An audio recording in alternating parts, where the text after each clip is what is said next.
let's get to capital structure. So, capital structure. Capital structure means the mix of debt and equity that we use to finance the firm. Capital structure is the mix of debt and equity we use to finance the firm. There are three big questions in corporate finance. The first one is, what assets should we buy? We call that the capital budgeting questions. The second question is, how do we finance those assets?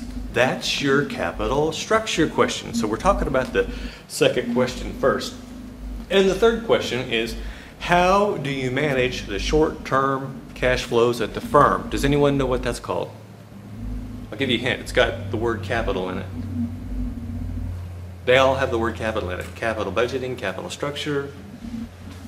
What's short-term in business and or in finance and accounting?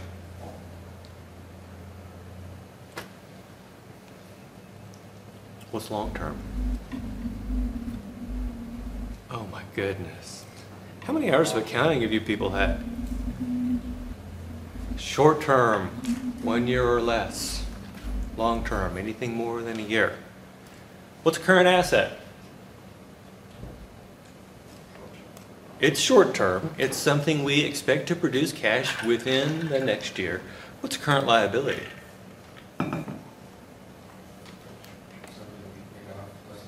Yeah, something that's going to need to be paid off within 1 year. So that's, and so if we take current assets minus current liabilities, what's that called?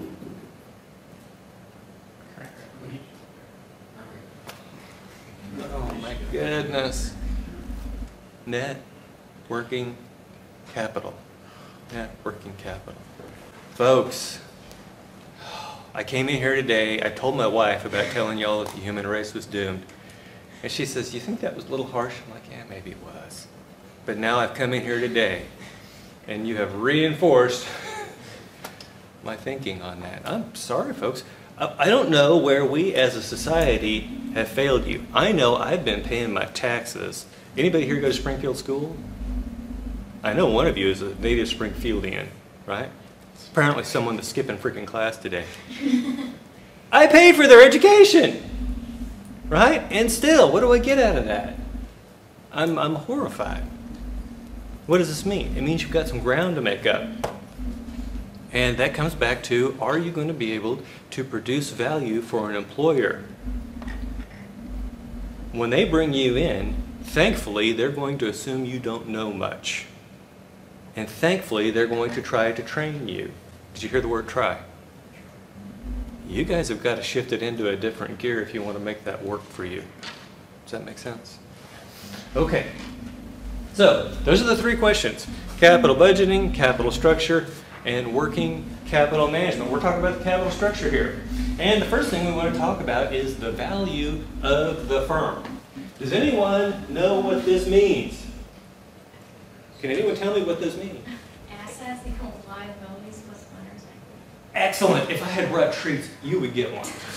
Okay, now, where do we know this from? What's the name of this equation? Oh, so close! Okay, what are the different financial statements that accountants like to throw up? Balance sheet. This is the balance sheet equation. So this is book value. This is all in book value. Now, in finance, do we care all that much about book value? No. We only care about book value and depreciation so far as they impact our taxes. We are more concerned about what kind of values? Yeah, market values. Woo! I'm going to bring trees next time. Anybody here allergic to nuts? Okay, so market value. These are market values. Now, I want you to notice that this formula for the market value of the firm looks a whole lot like that balance sheet equation. Debt plus equity. Debt's a liability. Equity, of course, is owner's equity. So this is one way you'll see that written. You can also see it written this way. B plus S. What do you think B stands for?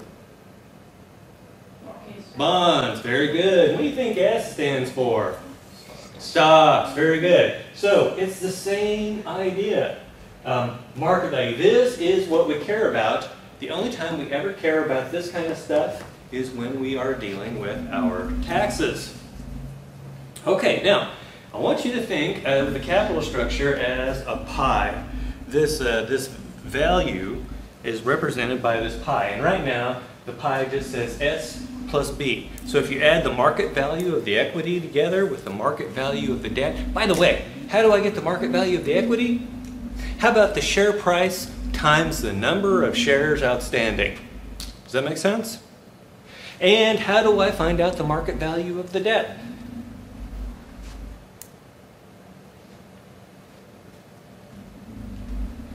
Is there a bond market? Can we figure out what their bonds are selling at? Can we figure out how many bonds they have outstanding? Can we multiply the bond price times the number of bonds outstanding? Of course, you'll have to do it for several different bond issues, but that's how you find the market value of the debt at the firm. And you add all that together, and that's the market value of the assets or the market value of the firm. Any questions so far? Okay, now, the goal of financial management is to maximize shareholder wealth. So we should be picking, assuming that it matters. This is the first question we're going to ask is, does capital structure matter at all? If the goal of financial management is to maximize shareholder wealth, then knowing that debt is a fixed claim, what do we mean by fixed claim?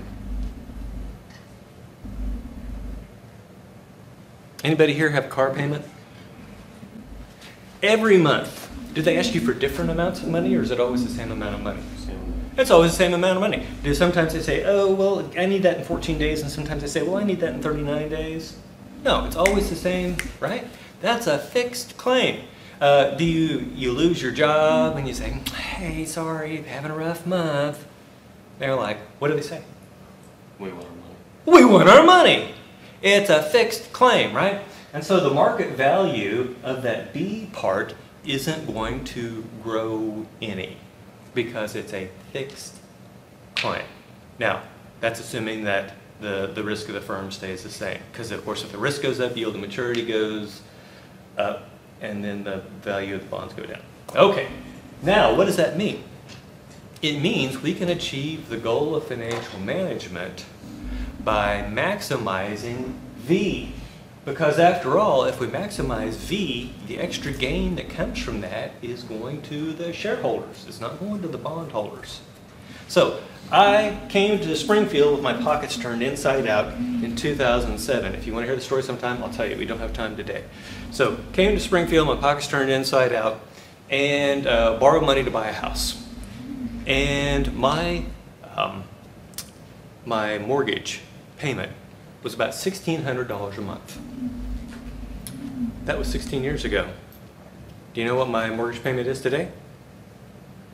$1,600 a month. Now, let me do the math in my head. I am making $63,000, no, $55,000 more now than I was then. Who does that extra money go to, me or the bank? Me! Who's the shareholder here? I am. Who has the equity in the house? I do. Does that make sense? Okay. And so when we maximize the value, the size of this pie, that is exactly the same as maximizing shareholder wealth, which is the goal of financial management. Okay. So, I think I've just mentioned all of this. Is there anything here that is unclear after what I just told you? Ms. Griffin, should we be seeking to maximize, what should we be seeking to maximize the value of? Shareholder wealth. And how are we going to go about that with the firm? We're going to maximize the value of? The firm. Yeah, exactly. Very good. You were paying attention. That's great. And any gains in that go to the shareholders. By the way, we say shareholders are a residual claimant. What does that mean? You get the leftovers. When it comes to food, I hate leftovers. When it comes to money, I love it. I'll take, and you're like, would you like some more leftovers? I'm like, hell yeah, fork it over, right? Extra money is good. Now, what does that mean? Think about the way money gets handed out at the firm. Who's first in line? By the way, it's true in every country in the world. Who's first in line? The government. The government's always going to get their taxes. And then after them, somewhere down the line, we've got the bondholders. And then all the way at the back of the line, behind the preferred shareholders, we find who? Common stock. The common shareholders. The common shareholders have a residual claim. What does that mean? It means after everybody else in this line is paid off, I get what's left. Now, sometimes what's left is negative, and as a result, the share price goes down.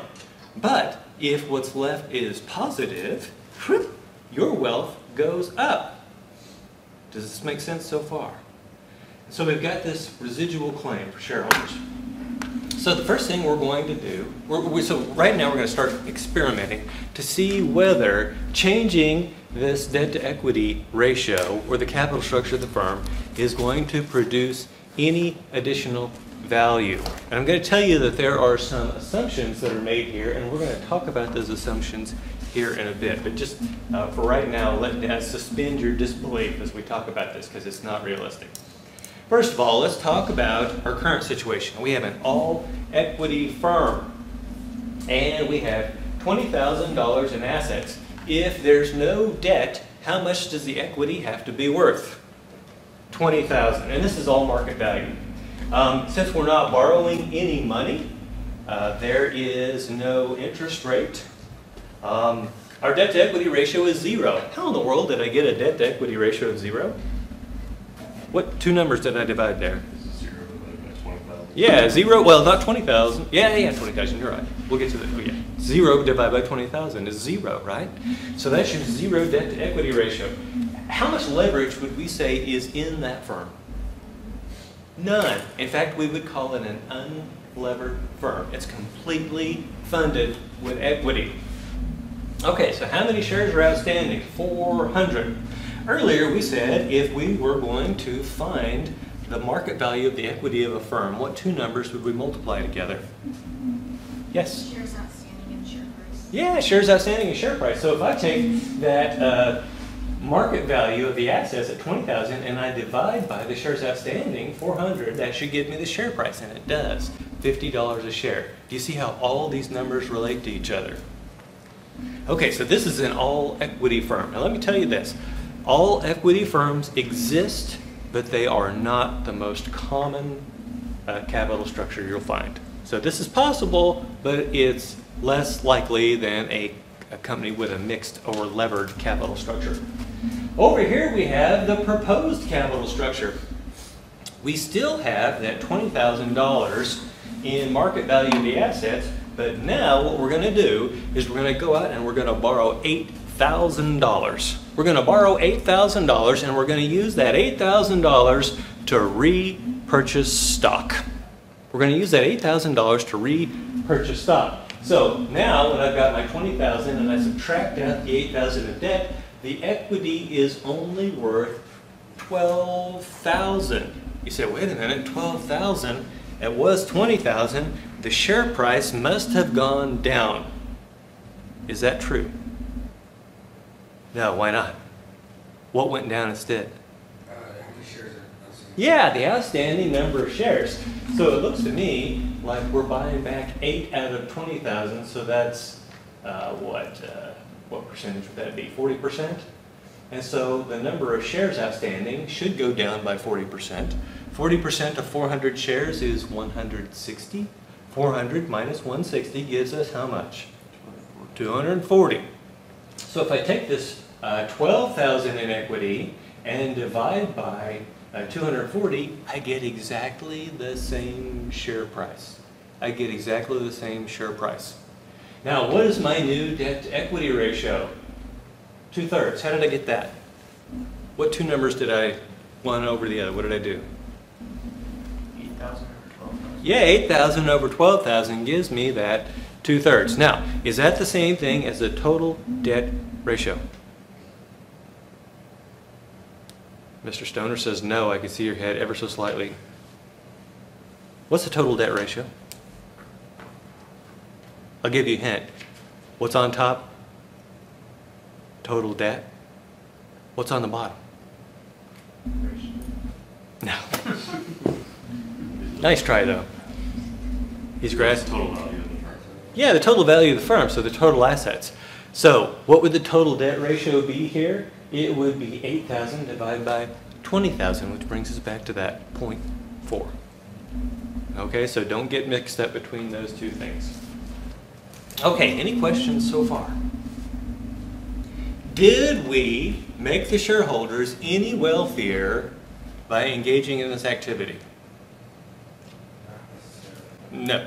The answer is no.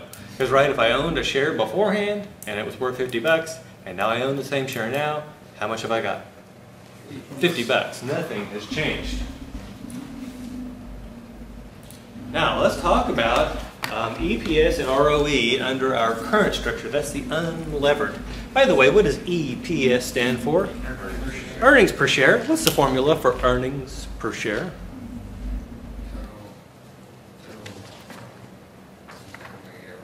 That's okay. I know the bottom is total shares outstanding. Very good. He's got the bottom. Anyone got the top? Earnings. Very good. But what's another name for earnings in accounting? Oh, Net income. very good. Okay, so earnings per share is net income divided by number of shares. Go ahead and write that down since you seem not to remember it. Earnings per share is equal to net income divided by the number of shares. Now, what do you, oh, but by the way, what does ROE stand for? Return on equity. It's a ratio. What is on the top of that ratio? Okay, earnings. What's another name for earnings? We just talked about this. Net income, right? It's net income. And what are we dividing by? It's return on equity. So we're dividing by the market value of the equity. And what's that going to be? That's going to be the number of shares times the share price. Now, what if I have EPS? If I've got earnings per share, then all I have to do is divide by the share price, and that will give me the ROE. So there's two ways to get to ROE. There's more than two ways, but those are two we're going to talk about today. Okay. Now let's see how this works out. We get earnings before interest and taxes. By the way, how do you pronounce EBIT? EBIT. What's the other way people pronounce it? EBIT. So whichever one I use, the smartass with whom I am conversing always says the other one. Do you mean? And so I always just say EBIT, and then I don't have to have that stupid conversation, right? Or earnings before interest and taxes. Earnings before interest and taxes. Now, by the way, how much interest is there at an unlevered firm? Zero. So what is the earnings before taxes then? It's the same as EBIT. Now, earlier I told you we're making some assumptions. And one of the assumptions that we're making, and we're going to relax all these later and tell you what happens. But one of the assumptions we're making for right now is no taxes. One of the assumptions we're making for right now is no taxes. And so EBIT is the same as EBT, or pre-tax income, is the same as net income. That's the same as net income. Okay, so now we've got this net income of 1,000, and we established earlier that we can get EPS by dividing net income by the number of shares. And if you think back to our original situation, we had 400 shares outstanding. 1,000 divided by 400 gives me $2.50. By the way, we're looking at three different economic scenarios here. We're looking at recession. We're looking at, and I would call this, scratch out expected and write normal. because we're going to combine all of these to come up with an expected value, right? So it's kind of not what I would expect. So call that normal. And then expansion. Now, what does this mean? In the economy, what does it mean to have a recession? He's pointing down. So here's the technical scientific definition of recession. 2 or more quarters of negative GDP growth. 2 or more quarters of negative GDP growth. That's a recession. We have a technical name for that. Now, the next scenario is kind of your usual times. What's normal? Now, do we know what normal is? Normal changes, right? We keep talking about the new normal. Normal used to be a higher number for GDP growth in the United States, and now we're looking at what, 2-3%, something lower like that. When I was in your situation, I was taking an economics class, and the professor told us that the natural rate of unemployment for the United States was 6.15%. That's full employment. What's our unemployment rate today? Yeah, it's much lower than that, right? And so this normal gets redefined over time. But then there's expansion. What does expansion mean? What do you think that is? Everything's going up. Everything's going up, and it's going up more. It's growing faster than it does in normal time. So in normal time, we have a moderate amount of growth. In expansions, we have more growth than that. Does that make sense? Okay, now there would be percentage probabilities associated with each of these scenarios if we were going to make this really hard, fast scientific, and we could figure out an expected value for all this, but that's not the point we're trying to make here today. Okay, so in recession, the EBIT is expected to be 1,000. In normal times, we think it's going to be 2,000. And in expansion, we think it's going to be 3,000. You notice I keep saying we think it's going to be. What kind of numbers are these? Are these known with certainty? Nah, they're swags, right? They're just scientific wild-ass guesses. But they're probably based on prior experience, right? And some maybe some government data and whatnot. Okay, so then we've got our interest of 0. What we see is that all of that EBIT flows to net income. And so what happens to EPS? Well, it doubles when we go from recession to normal. It triples if we go from recession to expansion. Do you see that? That's pretty cool. So all that money is flowing to the shareholders. None of it's going to interest, and thanks to our assumption, none of it's going to debt.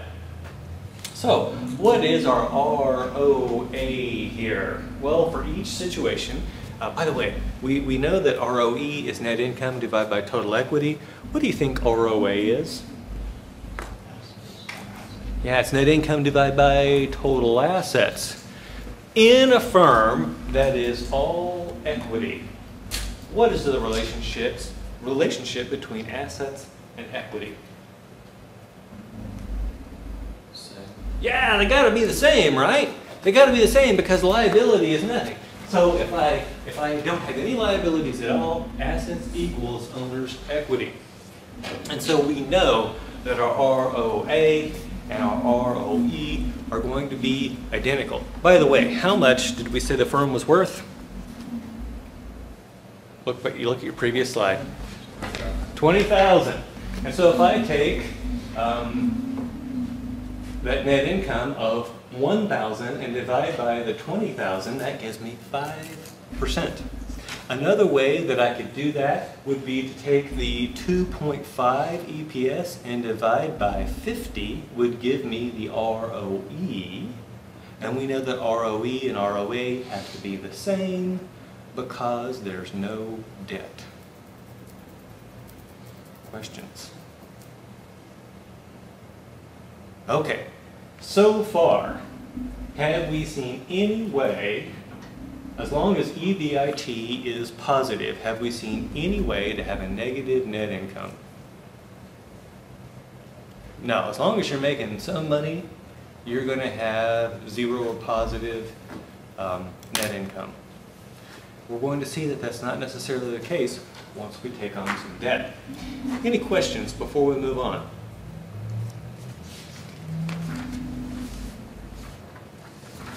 Okay, so now we're going to look at the proposed structure. Remember what we did is we went out and we borrowed $8,000. We bought back some shares, so now the equity is down to $12,000, and our assets are still worth $20,000. Do you think our ROE and our ROA are still going to be equal?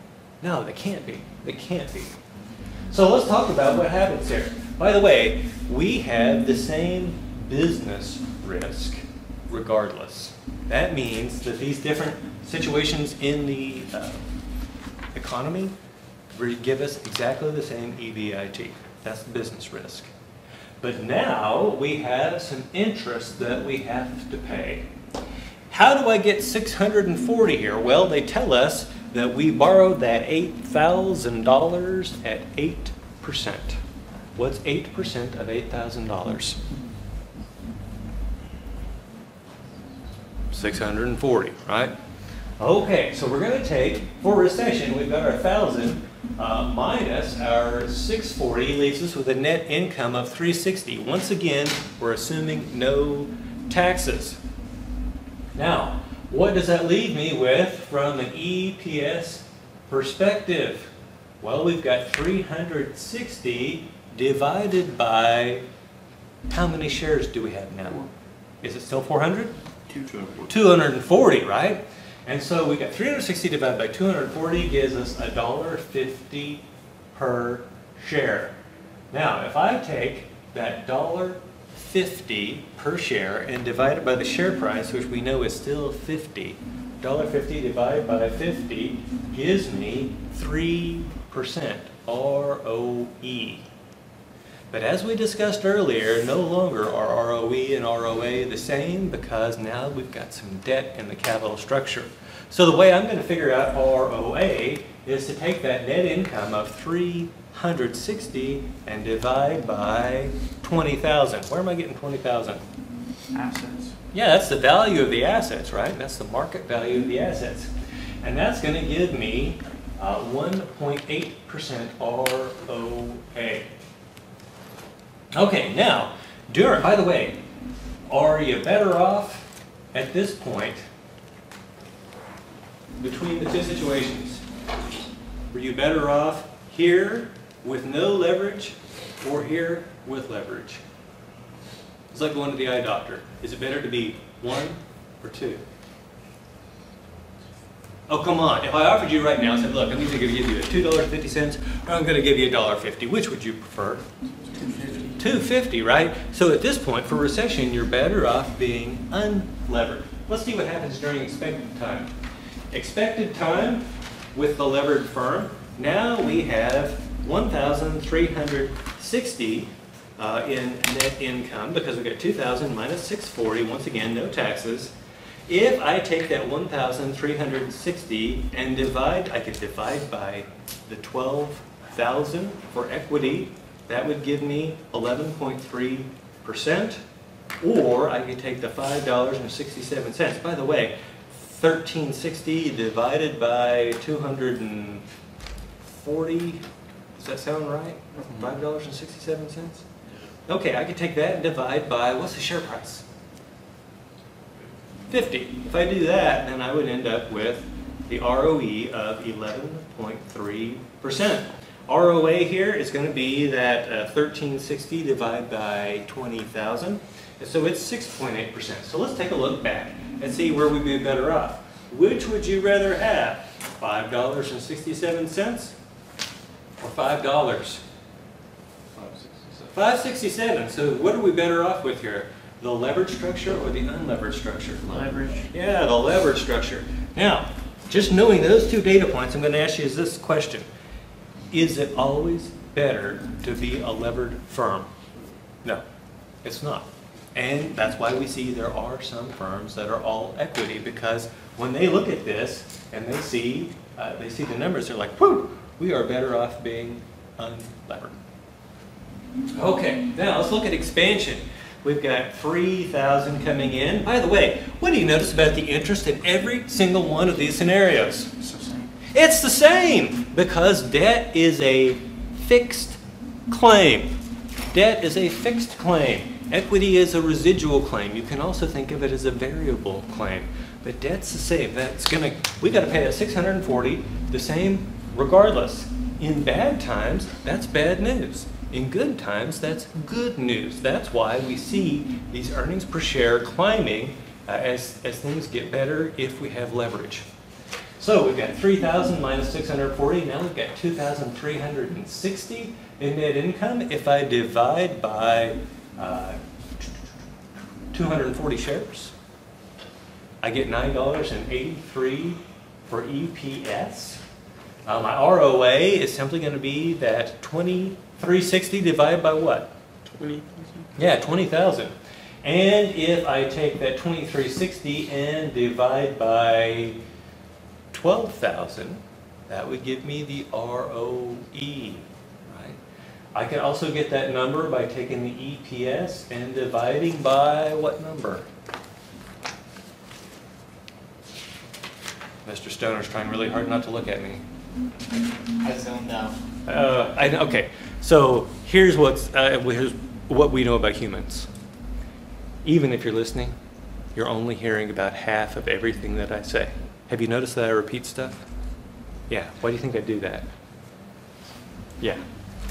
Okay, so back to the story. EPS, we can either figure it out through net income divided by the market value of the equity, or, we can figure the ROE through net income divided by the market value of the equity, or we can take the earnings per share divided by the price per share. Does that make sense? Okay, so that's how we get to these. Now, I want you to take a look at that ROE. By the way, what do we truly care about? Do we care about ROE or ROA? ROE, at this point, with everything that we know, the goal of financial management is to maximize shareholder wealth. Which part of the balance sheet belongs to the shareholders? The equity, right? And so we're more concerned with the ROE right now than we are with the ROA. And so let's take a look at this. ROE is 19.7% here, and your EPS is $9.83. It was only 15% ROE and $7.50 EPS in the unlevered condition. Which would you prefer to have? Yeah, we would prefer to have leverage here. Does that make sense? And so it turns out that in some situations, leverage helps you, and in some situations, leverage hurts you. That's why we say having financial leverage increases risk. Does that make sense? Having financial leverage increases risk. I'll give you an example. I owe maybe $180,000 is what I owe right now. It's all in my house. I have to make payments of $1,600 a month. If my income, household income, falls below $1,600 a month, assuming no savings, will I be able to make those payments? No. So I have some risk of bankruptcy there. Does that make sense? Now, let me tell you about my parents. My parents are 82 years old.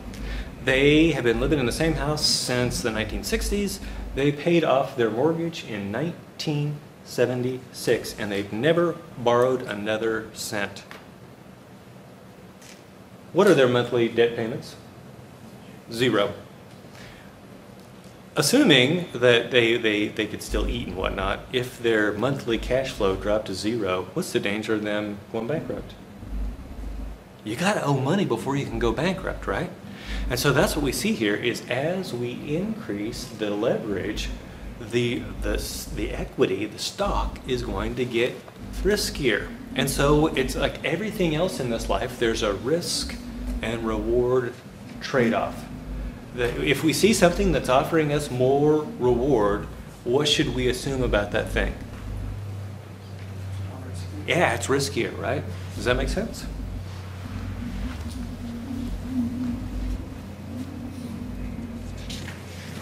Okay, now we're going to illustrate this. We have a chart here, and on the vertical axis, vertical means up and down, is earnings per share. And on the horizontal axis is EBIT in dollars with no taxes. Remember, that assumption is kind of critical at this point. We're talking without taxes. And so we can actually plot what goes on with EPS. Let's start with the no debt situation. I'm glad they labeled these because we have one colorblind person in here, if I remember correctly. The no debt line, notice it does not go negative. Now, when could the no debt EPS actually go negative? What would have to be true about EBIT? It's less than the interest. Okay, in an unlevered firm, is there any interest? No, we're talking about the no debt. Yeah, the EBIT would have to be negative, and since there's no leverage, that's going to be in the same situation. Do you see that? And in fact, yeah, that's exactly what's going to happen in order for us to have negative EPS. So even if we had 0 EBIT here, whew, bless you, that chart doesn't look quite right, does it? What should the earnings per share be if EBIT is 0? 0. I think what's going on here is this chart, it actually starts around, what, 500 in EBIT? It doesn't start at 0. That is goofy. I will fix that for the next time that I teach this class. That's just crazy. By the way, this came from the publisher of the book, so no wonder, right? Okay, now, notice though, as the EBIT goes up, the EPS goes up proportionally. I want you to take a look now at the line that says debt. It's a dotted line. It's green. How would you characterize the slope of the debt line versus the no debt line? Yeah, it's steeper. Remember, slope is rise over run. Slope is rise over run. So this debt, the line with debt, is steeper. What does that mean? It means that for every incremental increase in EBIT, our EPS goes up more than it would have if we'd had no leverage. But it also means that when things are going on the downside, that for every incremental decrease in EBIT, we take a bigger hit. Does that make sense? So that slope of the line gives when you're going up, and it takes away when you're coming down. Okay, now at some point, the break-even point, those two lines cross.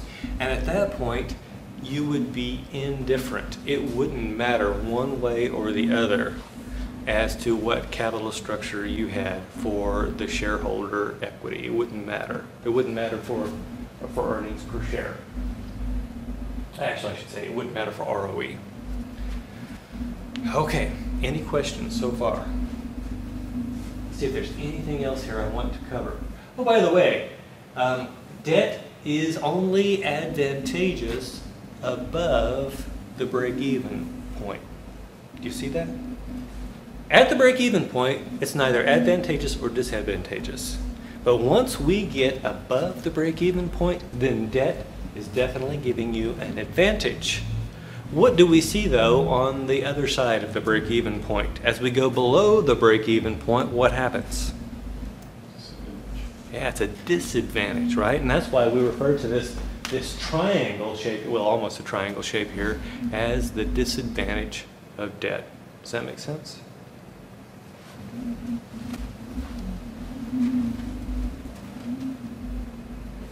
Okay, now we're going to talk about two guys. And we roll back to the year let's roll back 1 year before, 1957. 1957, finance was in its infancy. We were an ugly red-headed stepchild of economics. And at that point, most of the rules in finance were normative, saying you should do this, you shouldn't do that. But none of it was based on thorough mathematics. None of it was based on thorough analysis. Move forward to the year 1958. There are two guys. One of them is of Italian descent. His name is, and it's spelled like this, Modigliani. Now, Americans look at that and want to pronounce it Modigliani. Is that how you pronounce it in your head? Modigliani? If you'd read the book, is that how you would have pronounced it? Okay. My office mate in doctoral school was actually Italian, and he told me, he says, you guys say that all wrong. I say, how do you say it then? He says, Modigliani. And I said, Modigliani. He says, no, Modigliani. Now, did you hear the difference? Other than this, no difference whatsoever to the American ear. To the Italian ear, yes. So if you want to call him Modigliani, feel free. If you want to call him Modigliani, feel free. I will not be able to tell the difference between Modigliani and Modigliani. Right? Okay. The other guy's much easier to pronounce. What's his name? You guys have never been exposed to M&M before? What's the other name? You just always call it M&M, and then you think of the candies, and then you get hungry, and you go to the vending machine, right? Miller. Modigliani and Miller, right? Okay, so these two guys get together, and they're like, you know, we need to put some mathematics to this stuff. And by the way, they're both economists by training. And economists always start with a bunch of crazy assumptions that can't possibly hold in the real world. Now, the reason they do that is to get down to the core of the issue. And then they're going to start, after we figure out the core of the issue, then we're going to start relaxing those assumptions and see what happens. By the way, this leads to my favorite economist joke. 4 economists are stranded on a desert island. They have a case of canned beans, and that's all. And they're all sitting around staring at the case of canned beans. And someone says, does anyone have an idea? And one guy raises his hand, he says, assume a can opener. Is it a realistic assumption? No. Was it very helpful? No. This is how economists operate. Okay, now back to the story. Let's talk about the assumptions that they make. First of all, and it depends on where you're from, whether you pronounce this as homogeneous or homogeneous. It's either homogeneous or homogeneous. What does homogeneous mean? Yeah, it's all the same. It's from Latin meaning of one type, basically. All the same type. And so we are dealing with homogeneous expectations. So expectations are what you think is going to happen in the future. So what does that mean? It means that for a given firm, all the investors have the same expectations about what's going to happen to that firm in the future. Is that realistic? No. I may accidentally own some Tesla stock right now through S&P 500. But do you think I have the same expectations as like some of these Elon Musk fanboys? No. And so homogeneous expectations, that's the first assumption that we're going to make, and we already see that it's not realistic. Then we talk about homogeneous business risk classes. Here's the idea. You've got these different risk classes. The assets of the firms have different levels of risk. And so if you had 2 firms and their assets were identically risky, they would be in the same risk class. And they would have the same expected return. Now, how do we apply that to what we actually know? Well, let's think about, we typically talk about these classes in terms of industries. If you and I are both in the dairy business, do you guys know what a dairy is, where you get milk out of cows? If we are both in the dairy business, in theory, we are exposed to the same business risk. Does that make sense? Okay. As a result of having the same risk, what should that say about our expected return? Should also be the same, right? If the risk is the same, the return should be the same. So that's the idea of homogeneous business risk classes. Now, let's talk about the car industry and talk about why that's not realistic. Let's talk about 3 automakers. BMW, Stellantis, and let's see, Ford. How about those? Are you guys familiar with, you're probably familiar with BMW and Ford. Do you know what Stellantis is? It is the conglomerate that swallowed the dead remains of Chrysler. Plus, they own a lot of other brands around the world. I will tell you this. Those brands have one thing in common. They suck. Anybody in here consider themselves a gearhead or a petrol head? Somewhat. Do you know what an Alfa Romeo is? Yeah. Is that a reliable car? Not that I've heard. No! No, I wouldn't even get one on a lease, right? My wife, she's like, wow, that Alfa Romeo Giulia is an attractive car. I'm like, yeah. She says, can I have one? And I said, no, because I don't want to have to chase you around in the follow car to pick you up when that thing dies, right? Alfa Romeo is a Stellantis brand. What about Fiat? How reliable are Fiats? I don't know. They're worse than Alfa. Who do you think owns them?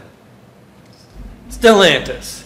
What about, and Dodge is doing better. They are, God bless them. But still, not a great quality car.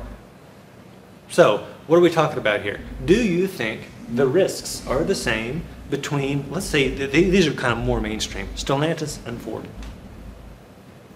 No. First of all, Ford makes a lot of pickup trucks. How many pickup trucks do you think just Stellantis makes? Well, just that Dodge group, or Ram. They call it Ram now, right? Just that. But it's a much bigger part of Ford's business than it is overall of Stellantis' business. So that tells us right off the bat that even though these are relatively mainstream companies, you're still not going to see similar risk. Now, what about BMW versus Ford? Do you think they have similar risks? No. Even assuming that the pickup truck thing wasn't an issue, what else would cause them to react differently in different states of the economy?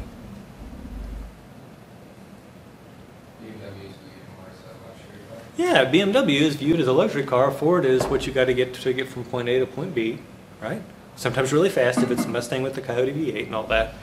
But long story short, all these car makers are in theory in the auto industry, but they do not have homogeneous risk.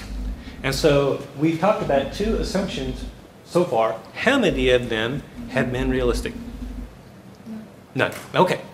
Now we're on to perpetual cash flows. What does perpetual mean? Yeah, it goes on for how long? Forever and ever, right? They're assuming perpetual cash flows.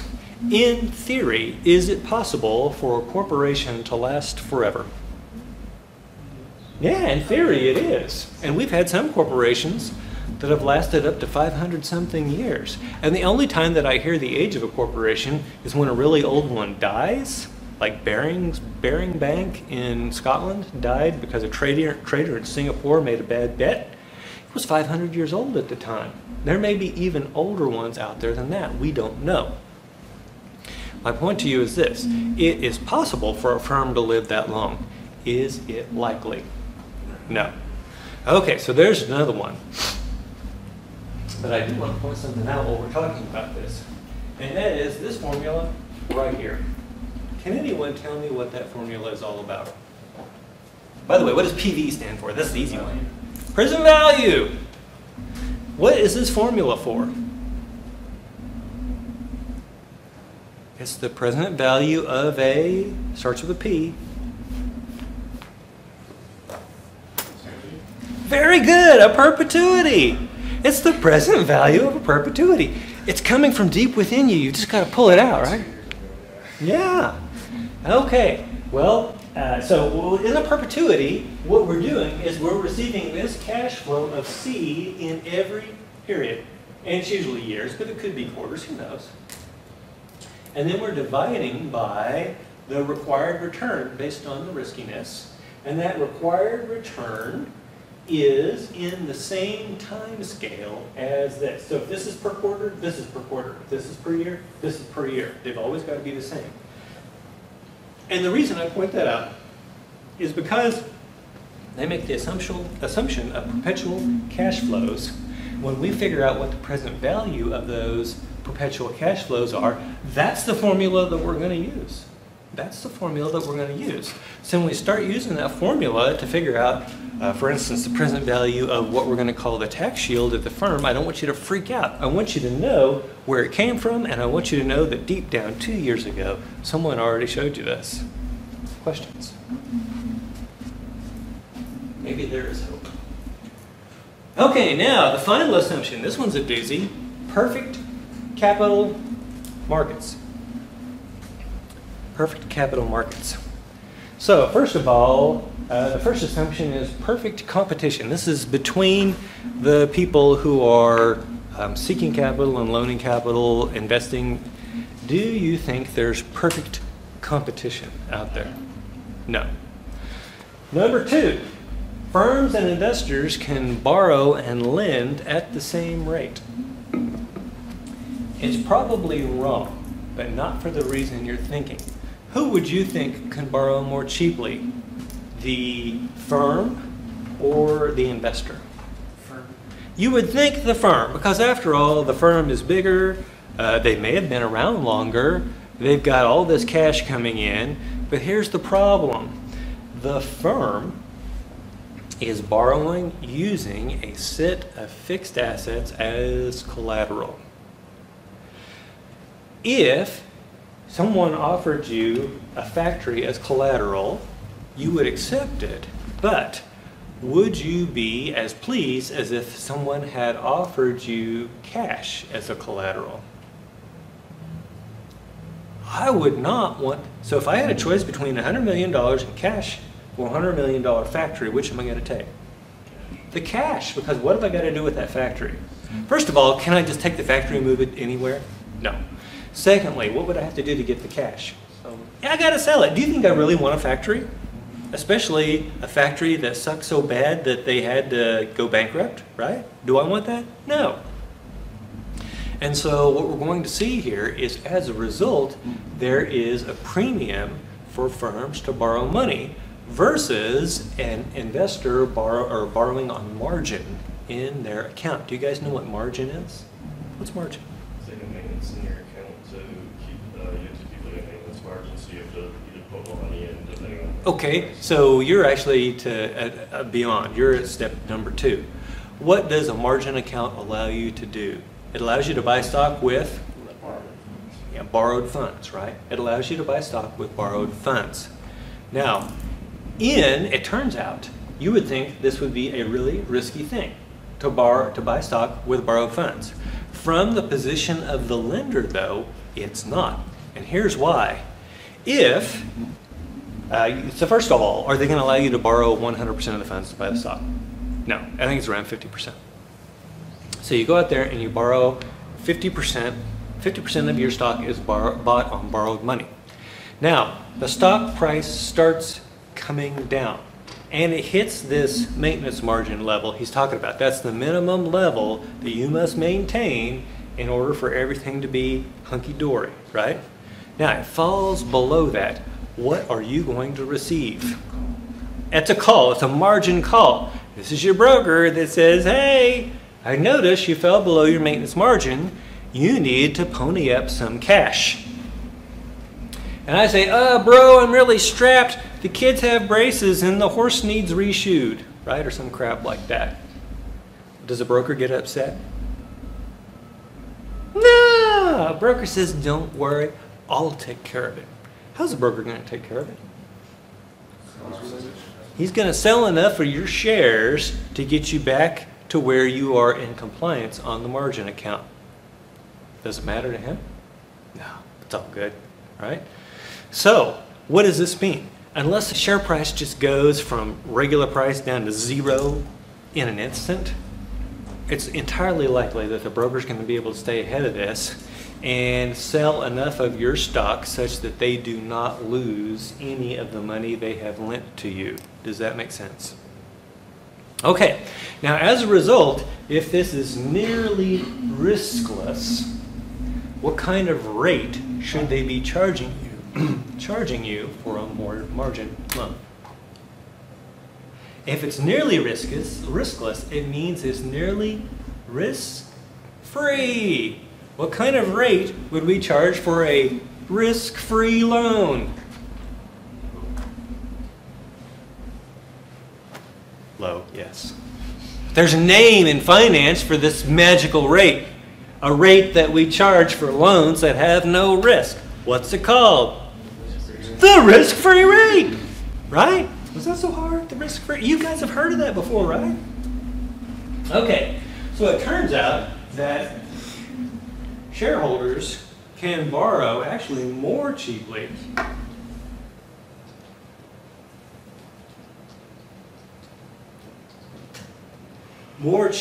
than corporations. And that's really all it takes for this thing to work out. Okay, now, the next one is equal access to all relevant information. Sorry, allergy trouble. Equal access, equal information. Do you own any stock? Yep. What do you own stock in? Just pick one. I would say Ford. Ford. He owns stock in Ford. Do you think you have the same information about Ford as the CEO of Ford? No. We call that information asymmetry. Information asymmetry.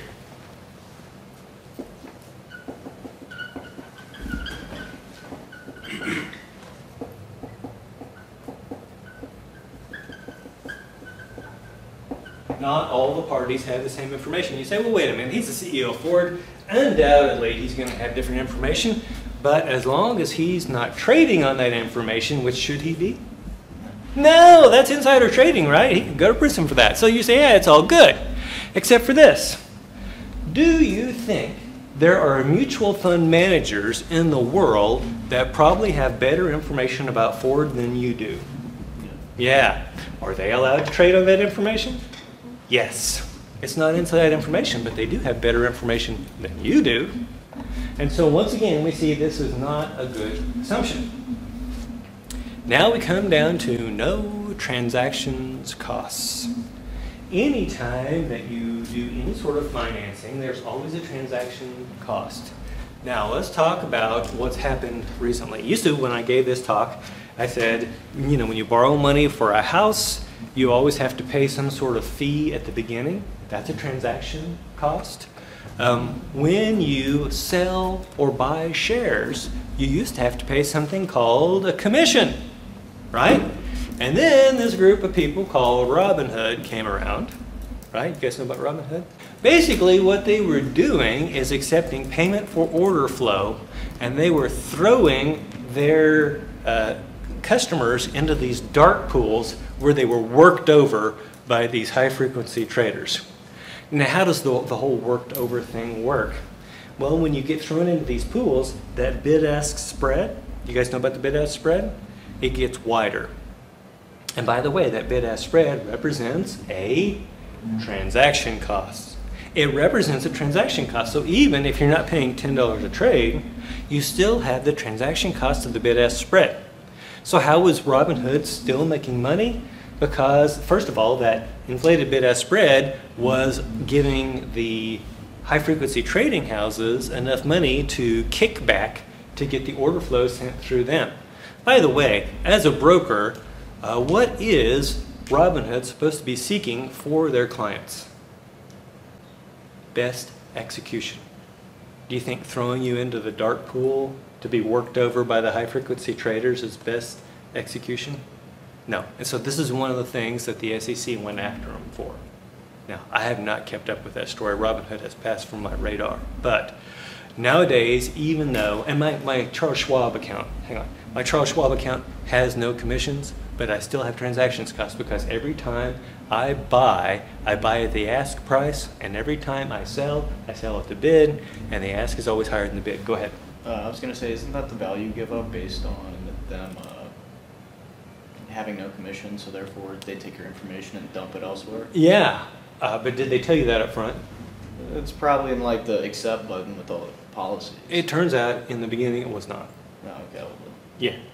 Yeah. In fact, if you go back and you search for when did Robinhood start disclosing this payment for order flow, it was only after they got called out for it.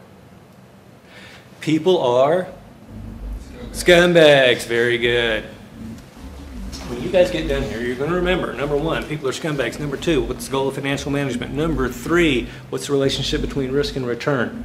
And if you get out of here imagining to do those things, I won't say I'll be happy, but I'll be better than not satisfied, right? Okay, now what about no taxes? Anybody here have a job? Do you pay taxes? Yep. Anybody here get interest off of a bank account? Do you pay taxes? Yeah. So what do we know about all of the assumptions of the M&M model? They're all crap, right? Now, why do they make them though? If you want to think about it the other way, we could think about this as these are the things that probably may make a difference in capital structure. If we make all these assumptions and our outcome is that the value of the unlevered firm is the same as the value of the levered firm, then where are we going to start looking for things that might make a difference? This list right here. This is going to be the list. Questions?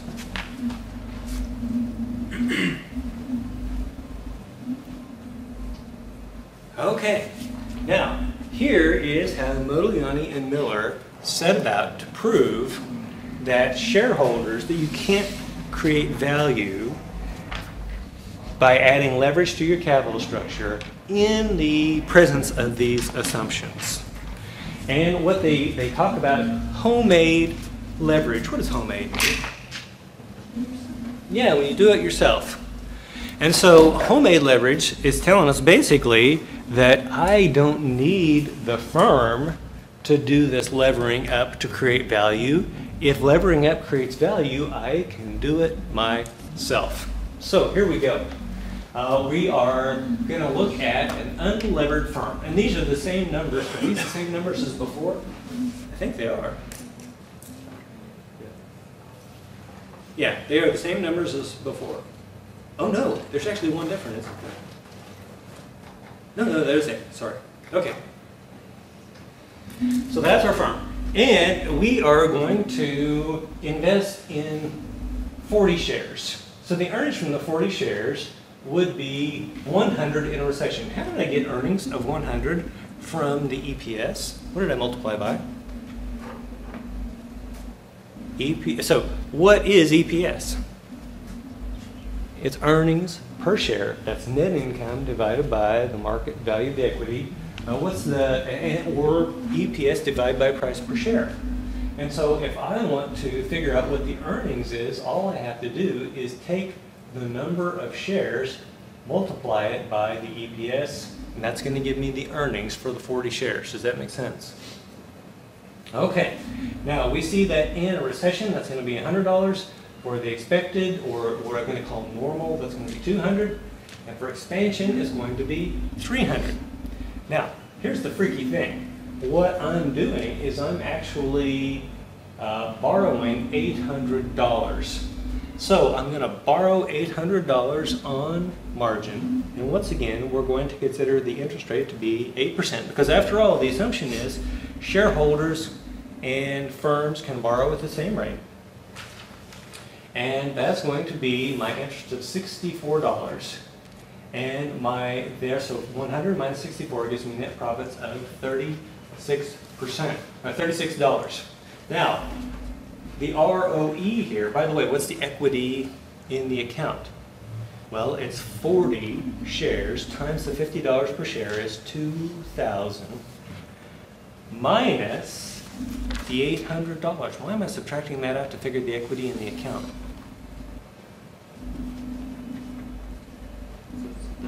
Yeah, it's the debt. I borrowed that money. That whole $2,000 worth of assets doesn't belong to me, you know, so it's not all equity. Part of that is debt, so I'm going to subtract that out. That leaves me with an equity of $1,200. So if I take that net profit and divide by the equity, I get 3%. And if we do the same thing on the expected, we're going to find the ROE is 11.3% for my stock account. And if I do it in the expansion, I'm going to get 19.7%. Now let's take a look back up here at how that compares. You recognize those numbers? Look at ROE. Are they the same?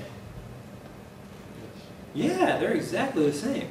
So, have I successfully recreated leverage by buying shares in an unlevered firm? Absolutely. Okay, now, what is our personal debt to equity ratio? Well, we've got debt of 800, we have equity of 1200, 8 over 12 is 2/3. Do you recognize that debt to equity ratio? It's exactly the same as the firm. Homemade leverage. I, as a shareholder, can create a levered investment in a company that has no leverage. And I get the same outcome when I do, based on these assumptions. As a result, is there any value created by the firm taking on leverage? No, they're not creating any value for me by taking on leverage under all of these assumptions. And I have to keep repeating that, and you'll see why.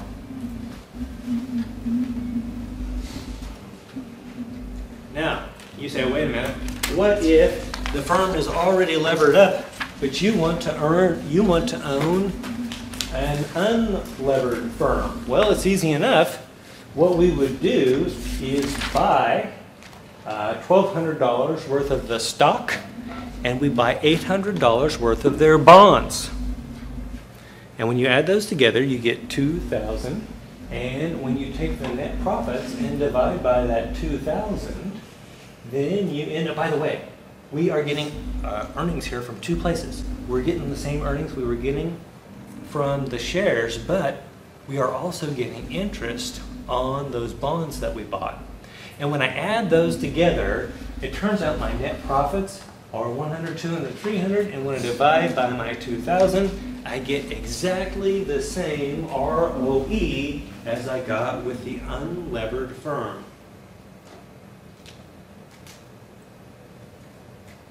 5, 10, and 15? 5, 10, and 15. And so I can create homemade leverage from an unlevered firm. I can create homemade unleverage from a levered firm. And did it change the value of anything for the firm to do it versus me doing it? Not one bit.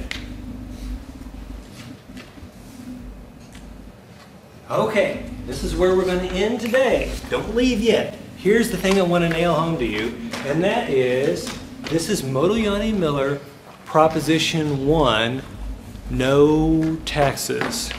And that proposition is the value of the levered firm is equal to the value of the unlevered firm. In other words, the total value, B plus S, D plus E, the total value of the firm doesn't matter how you finance it. What matters is the value of the underlying assets. Any questions?